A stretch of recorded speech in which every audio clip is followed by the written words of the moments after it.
Hello and welcome to National Focus. I am Octavia Prosper. In the headlines, the first meeting of the House of Assembly since December elections described as fruitful. Government makes progress towards establishing a yacht registry. And an international team joins Forestry and Wildlife Division in a search for the elusive black-capped petrel or Manda bird. The details of the headline stories and more when we return. I love the freedom when I'm out there. Simply put, the worries from shore, none of that out there. And it's my daily bread. I learned it from my dad. My dad is one of the senior guys here who catch the biggest fish around here. And he's top with the red snappers. It's a family thing. I'm the only one fishing right now in the family. Just keeping it going. I enjoy bringing them up, man. Sometimes you have a yellowfin tuna, 400 pounds. Man, let me tell you, that's just a joy out there. I enjoy going out there and just holding the big fish. I don't lift weights, I lift fish. The morning of my fishing trip, I would get up, make a little spiced tea. Then I come down here. I have my GPS, which most fishermen are supposed to have that. Normally I prepare the day before, because whenever you go out there, you must have ice. Ice is a must for preservation of the fish. So I always make sure I have everything the day before. My fish represents me, and I bring good quality fish ashore simply because the restaurants themselves, they have to show a quality product. Tourism and agriculture go hand in hand, that's what I think. We're all connected. It's like a big machine, and I'm just so proud to be a part of it. My name is Brandon Carlisle, and tourism is my business. Welcome back.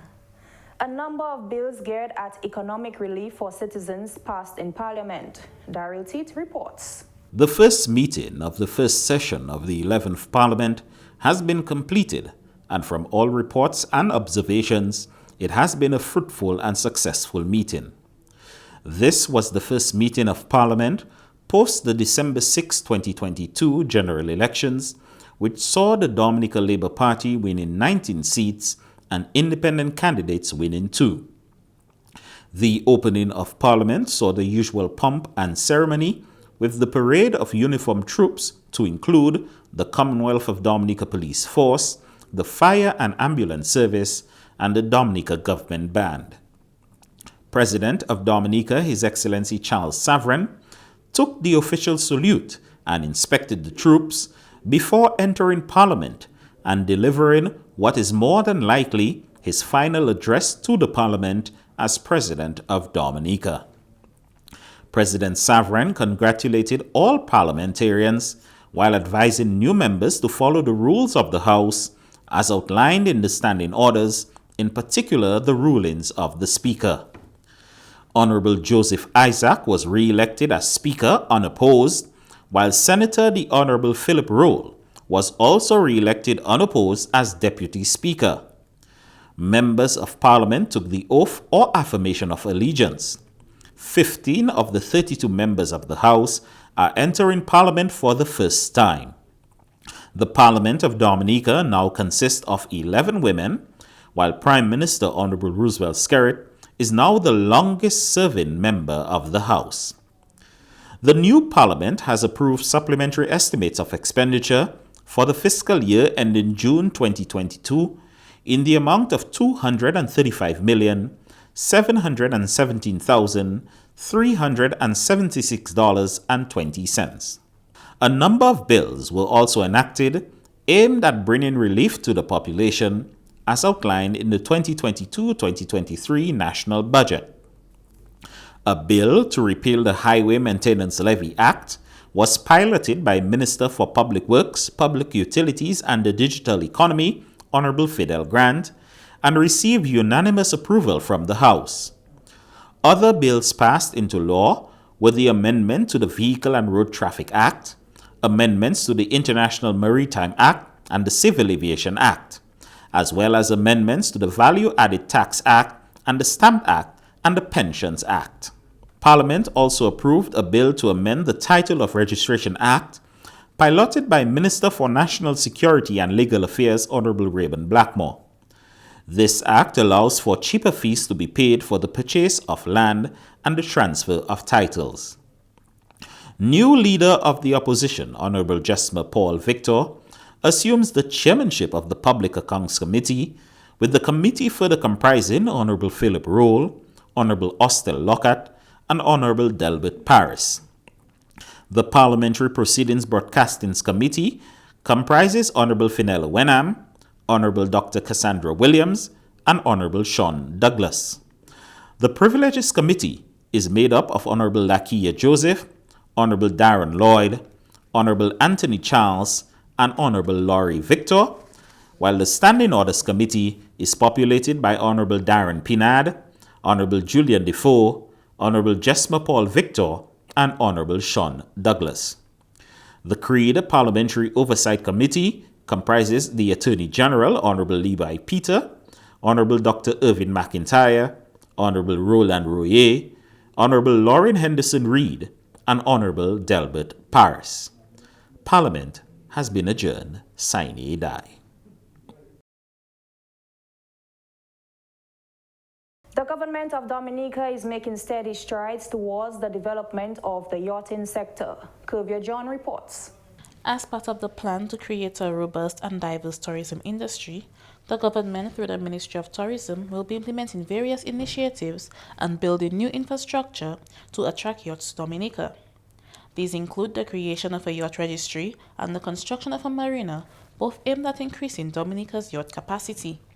Member of Parliament for the Rosersouth constituency, Honorable Shakira Lockhart Hippolyte, says after meeting with stakeholders in the industry, one of the challenges that they faced was the absence of a yacht registry. The Ministry of Tourism did their research and we came up with a very attractive price, Mr. Speaker, of $250 US. And I think that this is the best that we have in the region. And after we announced the measures of the VAT-free for pleasure crafts and yachts and the engines, we saw sometime in October when we had the best Creole Festival, Mr. Speaker, the number of yachts that came in the Newtown area. Honorable Lockhart Hippolyte says the Ministry of Tourism has committed to the necessary investments required to bring in more yachts in the Newtown area and Dominica by extension. We did not have enough moorings to accommodate the yachts and the pleasure crafts that came in. And that is one of the investments that the Ministry of Tourism has committed in ensuring that we build and we place more yachts so that we can have more yachts and more pleasure crafts coming into our shores. Mr. Speaker, and I personally have interest in this industry because we recently formed NAIS, and NAIS is the Newtown Association of Yachting Security and Services. And we also work with PACE, Honorable Fenella Wenham, in Portsmouth, and PACE has been providing great support to NAIS in Newtown, and we're working hand in hand to ensure that this industry thrives, Mr. Speaker. She noted that this new yacht registry, in addition to the other investments being made by the Ministry of Tourism, will create new jobs for the youth of Dominica. The creation of this new ship registry and the advancements that we are making in the yachting industry will create several jobs for our young people in Dominica. From time a yacht reaches or lands on our shores, the cost of tying a yacht on a marine would cost about 20 US a night. And you would need some young people to provide fuel, to clean, to assist the yachties in getting the necessary equipment that they would need to service, Mr. Speaker, their yachts. Honorable Lockhart Hippolyte added that she looks forward to the further development scheduled for the yachting sector. So the creation of jobs in that industry is a lot, Mr. Speaker. And I look forward to the further advancement of the yachting industry. We heard the Minister of Tourism speak about the marina in Portsmouth, and we are hoping that we'll see the construction of this marina very soon, Mr. Speaker. So once again, I want to support the amendment, and I believe that this is a good move. Kivia John for the Government Information Service. An international team from Spain, the United States, and Dominica are on the island trying out a different search technique to find the Diablotin nest. Julian Morris reports. Sightings of the Diablotin bird in Dominica over the past few decades have drawn attention of conservationists in Dominica and worldwide, despite no nests being found. The goal is to find Diablotin nests in an effort to better protect the bird, and knowing specific breeding locations will allow for management of threats and bolster Dominica's reputation as a nature island, a safe haven for the Caribbean's unique wildlife. In the search for the petrel, the team will be using a trained sniffer dog called Africa. The black-capped petrel, or Diablotin, gets its name due to its peculiar behavior, spending most of its time at sea and only coming on land to nest on steep mountain peaks, during which you will hear the calls of adult birds visiting their young at night. What the situation is the black-capped petrel, which is known as the Diablotin here on this island, is a mysterious bird that we lost for a very long time. People said it was extinct. And fortunately, some dedicated individuals went seeking in Haiti and rediscovered it. In Dominica, it was known to be here in the early 1800s in great abundance. It was the kind of thing that you could go into the forest and harvest their fat little chicks for food. And there's records of that harvest, and then the meat being sold in Dominica and Guadeloupe and Martinique. But then it disappeared, and probably it was because people got a little carried away and took too many of the birds. But then the other thing was with humans and their cats and their dogs and their rats. I mean, we humans bring along a lot of animals with us, and those probably did some harm. And then there's natural harm from landslides and hurricanes. So we've lost it here on Dominica. But we think it's still here. We have some clues. It's been quite some time since the bird was seen in Dominica, but the conservationists are optimistic. Well, this is a story that goes way back. As I said, the last record of a nesting black-capped petrel, a nesting Diablotin, was in 1862. So this is a long time since we've had documented proof that this bird is nesting on this island. But there's been these clues all along. In the 1930s, someone wrote up an article that they saw many of these birds flying around close by land. And then in the 70s and 80s, some of your people studying parrots thought they heard this bird. And then in 2015, we brought a piece of equipment, a marine radar, the kind of thing you usually see out on a ship, and we used it to look in the night sky and saw evidence of birds coming in. Night vision binoculars were introduced in the search last year, and this year they have included a sniffer dog to help the team in its search. Her name's Africa, and the reason her name's Africa is she was trained in Cabo Verde, which is off of Africa, the continent of Africa, on a different petrel. But petrels are these birds that, the reason we lose them is that they only come to land for the purposes of breeding.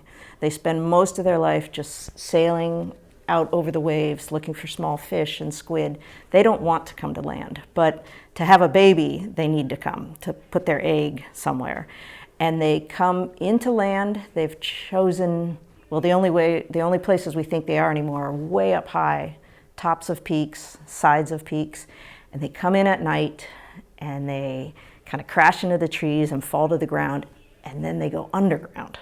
So they like to find crevices in rocks, or sometimes they'll dig a hole under tree roots. So they're very, very hard to find. And we think that an animal that has a sense of smell that's thousands of times better than ours might be able to sniff out the location.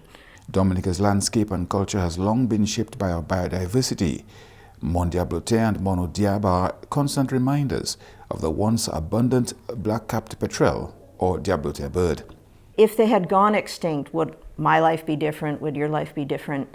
But it's every one little thing. I always think of it as, you know, each of us is interested in different things, like music and all the different songs that they excite us because there's different songs and different artists. And some of us are into, you know, jewelry and each beautiful piece that's made. And some of us are into books. And we'd hate to lose any of these precious things that humans have made.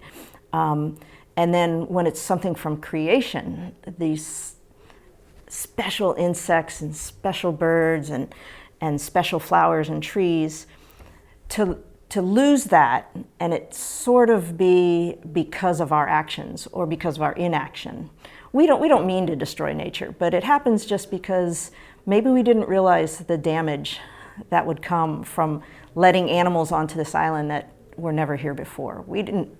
Humans don't mean to bring rats, but we do every place we go. And we have our pets, and we don't mean for them to go up and kill things, but they do. So I think there's a number of reasons why it would be important to me and should be important to you to find this bird. Is one, that we have a responsibility to creation. To report a sighting of the diablote bird to Forestry, Wildlife and Parks Division, call 266-5852 or forestry@dominica.gov.dm. Julian Morris, GIS National Focus. Minister for Foreign Affairs, International Business, Trade and Energy, Honorable Dr. Vince Henderson, says government took a decision to implement ways to assist with the burdens caused by the economic impact on citizens following the COVID-19 pandemic. The remarks came during his presentation in support of the bills presented at the House of Assembly for the first sitting of the first session of the 11th Parliament last week. The Highway Road Maintenance Levy repealed. We also had the stamp duty reduction continuing, and the Title by Registration Act amendment to give continued benefits to our people.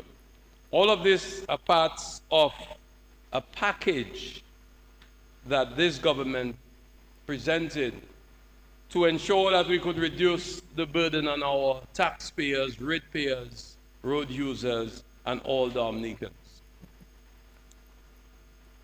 The VAT, I forgot, sorry, amendment to the VAT Act as well, giving benefits to consumers of electricity, homes, businesses, all of this, assisting the farmers by ensuring that we can make it easier for them to conduct their business.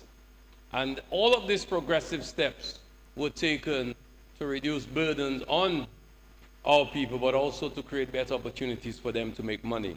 Minister Henderson says it is important to recognize government's effort to assist individuals by continuing to put them first. We as a people need to recognize the decisions that government is making, that this administration is making, is not because we can afford, but because we put people first, because we see the need for reducing the pressure on our people, to ensure that we can come to their aid from time to time when it's needed. And this is why, in this reset, I am sure that we will continue to provide those support, but we may have to make certain decisions, choices, to ensure that, God forbids, we get hit by another hurricane, by another pandemic, that we will be able to do those things. You're watching National Focus. More when we return.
Welcome back. Minister for Tourism, Honorable Dennis Charles, says the Ministry of Tourism is working towards the implementation of a small ships registry. The announcement came during her presentation at Parliament last week, where she introduced the bill to amend the International Maritime Act. 2021-2022 national budget, the Prime Minister and Minister for Finance announced, with effect from September 1st, 2022, we will remove all duties, taxes, levies, and charges on all pleasure crafts and engines of pleasure crafts imported into Dominica. The Ministry of Tourism is in the process of implementing a small ships registry to complement this measure. The Tourism Minister says this registry is expected to attract boat owners from all across the region. This initiative presents tremendous benefits for the tourism industry in Dominica. A yacht registry is expected to attract yacht owners from across the Caribbean region and beyond to register under the flag of Dominica. The low rates for registration of US $250 per year is attractive and very competitive compared to the rest of the region. The islands of St. Martin and Antigua, for example, have established such registries with very good results. Dominica stands to increase its share of the nautical tourism market and to realize an increase in visitor arrivals. Minister Charles says when compared to the neighboring islands' fees, Dominica stands to attract much more visitors. This will boost the tourism sector and contribute to increased stay-over visitors. A small ships registry will produce revenue for the state on two fronts. Firstly, the attractive registration rate is a great selling point as it is much lower than anywhere else in the region. This compares to higher registration fees of up to US $370 in neighboring islands. A large volume of yachts over time can produce substantial revenue. Secondly, the number of visitors who will disembark from these vessels and spend time in Dominica, visiting ecotourism sites and other attractions, will contribute to improved livelihoods for those providing tours, provisioning, and other support services. Minister Charles says the construction of the marina in the Portsmouth constituency falls in line with the measures government is seeking to establish. The planned construction of the marina in Portsmouth to provide facilities and amenities for the yachting sector is also in line with this measure now before the House. This would include berthing facilities, mooring areas, fuel, water supply, repair shops, yacht supply stores, laundry facilities, bathroom facilities, garbage disposal, reception facilities, internet, and restaurants. The proposed facility supports the need for the yacht registry to deliver full benefits to the people of Dominica. Strides are being made to increase productivity in the fisheries sector. More in this report with Aliyah Martin. Dominica is well on its way to increasing production in the fisheries industry. The development of two major fisheries complexes in Roseau and Marigot is evidence that the Ministry of Agriculture, Fisheries, Blue and Green Economy is well on course to achieving that goal. A recent signing between the governments of Dominica and Japan stated the amendment to the grant agreement for the rehabilitation of these fisheries buildings and equipment projects. This will provide coverage for any additional equipment or rehabilitation works to be undertaken on these projects till February 28, 2024. But it is not just an infrastructure. The focus of this facility is key and unique services. And also I want to say to the Honorable Charles that we have three such major facilities, Roseau, Marigot, and Portsmouth. Each of these facilities have their own strategic objective. So they are all not the same facility designed to do the same thing, because he alluded to, well, the fish is taken to Roseau, because Roseau has always been built and designed to be the main marketing hub. Okay, so this is why at Roseau you have 3 cold storage with all 11-ton capacity. So we can store more than 33 tons of frozen product. We can produce more than 10 tons of ice. We have a modern fish processing facility and cutting a modern fish market. Minister of State in the Ministry of Agriculture, Fisheries, Blue and Green Economy with specific responsibility for fisheries and the blue economy, Honorable Julian Defoe, says these facilities are of major benefit to Dominica. Because a lot of the investments in the fisheries sector, usually because of the nature of where the investment is made, is not seen. Sometimes they are out in the open ocean. And you would not believe if I told Honorable Charles that 15 miles outside due east of Marigot have almost a $1 million investment under the water, which we call the mega FAD. Okay, again in 2016 donated by the Japanese government, and further to the southeast there is another one, submerged FAD, almost another $1 million. So look at $2 million investment under the water, going strong, producing a lot of the large pelagic fish, tuna, marlin, and that we consume. So a lot of that money is underwater. One of the objectives of the Sustainable Development Goal focuses on life below water. This will aid in the conservation and sustainable use of the oceans, seas and marine resources for sustainable development. Minister Defoe addressed concerns that investments are not being made in the fisheries sector. Post-Hurricane Maria, we had 0 individuals in Dominica involved in aquaculture. At this moment, we have 10, 7 of which are already producing giant freshwater prawns, a high-value luxury product, and don't mind the price. As you say, it's a high value, pay for it, luxury product, okay? And we have 7 already in production and 3 in an advanced stage of development. And the reason I say that, because these are you require high capital investment.